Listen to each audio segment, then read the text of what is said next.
శక్తిని పోగొట్టుకోవడం చాలా బాధేస్తుంది. ఏదేమైనా ఆయన ఆశయాలు తెలుగు జాతికి ఉన్నాయి. ప్రతి ఒక్కరు కూడా ఆయన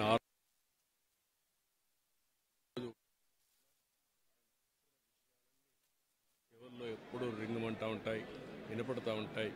తప్పకుండా మళ్ళా తెలుగు జాతిని ఏ విధంగా ముందుకు తీసుకుపోవడానికి అదే మరి ప్రత్యేకంగా ఆంధ్రప్రదేశ్ నష్టపోయింది. ఆ రాష్ట్రాన్ని అభివృద్ధి చేయడానికి రామోజీరావు గారి ఇచ్చిన స్ఫూర్తితో ముందుకు పోతానని తెలియజేసుకుంటూ మరొకసారి ఈనాడు ప్రేక్షకులకి, ఈటీవీ ప్రేక్షకులకి, రామోజీరావు గారి ఈరోజు ఈ సంస్థలో పనిచేసే సిబ్బందికి అదే మరి కుటుంబ సభ్యులందరికీ కూడా నా ప్రగాఢ సానుభూతి తెలియజేస్తున్నా. వారికి భగవంతుడు ఒక శక్తిని ఇవ్వాలి. ఆ శక్తితో మళ్ళీ ఈ లెగసీని కంటిన్యూ చేసి రామోజీ గారి యొక్క స్ఫూర్తి చిరస్థాయిగా ఉండడం కోసం అదే సమయంలో ఆయన ఆత్మకు శాంతి కలగాలని భగవంతుడిని మనస్ఫూర్తిగా ప్రార్థిస్తున్నా. ఆయన చేసిన పనులు శాశ్వతం, భవిష్యత్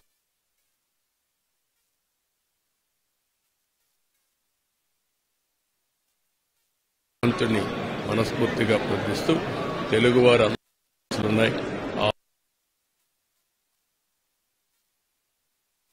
సెలవు తీసుకుంటాం.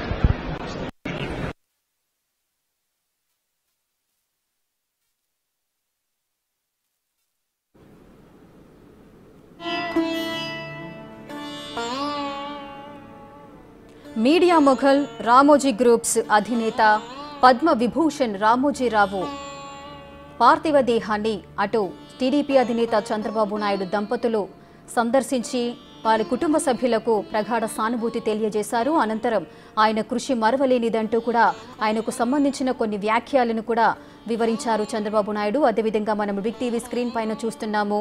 మెగాస్టార్ చిరంజీవి రామోజీరావు భౌతిక కాయాన్ని సందర్శించి నివాళులర్పిస్తున్నారు. ఆయన కుటుంబ సభ్యులకు సానుభూతిని తెలియజేస్తున్న దృశ్యాలను మనం చూస్తున్నాము. రామోజీ మృతి పట్ల సంతాపంగా రేపు సినిమా షూటింగ్లన్నీ కూడా నిలుపుదల చేస్తున్నట్లుగా ప్రకటించారు. మీడియా మొఘల్ రామోజీ మృతి తీరని లోటు అంటూ వెంకయ్య నాయుడు ఆయన యొక్క స్పందన తెలియజేశారు.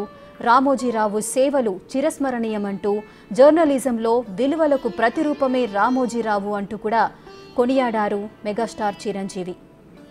రామోజీ సంస్థల చైర్మన్ రామోజీరావు అస్తమయం తీరని లోటు అంటూ కూడా ప్రతి ఒక్కరూ అటు రాజకీయవేత్తలు కానీ సినిమా ప్రముఖులు కానీ రామోజీరావు గురించి తెలిసిన ప్రతి ఒక్కరూ కూడా అమోఘం, అభినందనీయమంటూ కూడా ఆయన సేవలను కొనియాడుతూ బాధాతప్త హృదయాలతో అశ్రు నివాళిని అర్పిస్తున్నారు. రామోజీ గ్రూప్ సంస్థల చైర్మన్ పద్మ విభూషణ్ రామోజీరావు అంత్యక్రియలను రేపు అధికారిక లాంఛనాలతో నిర్వహించాలని తెలంగాణ ప్రభుత్వం అయితే నిర్ణయించుకుంది. ఈ మేరకు సీఎం రేవంత్ రెడ్డి సీఎస్ శాంతికుమారికి ఆదేశాలైతే జారీ చేశారు. ఇక ఏర్పాట్లను పర్యవేక్షించాల్సిందిగా అటు రంగారెడ్డి జిల్లా కలెక్టర్, సైబరాబాద్ కమిషనర్లను కూడా సీఎస్ ఆదేశించారు. సీఎస్ ఉత్తర్వుల మేరకు ఇక రంగారెడ్డి జిల్లా collector K Shashank, joint collector, RDO, municipal commissioner Ramoji film సిటీలో అంత్యక్రియల ఏర్పాట్లను పరిశీలించారు.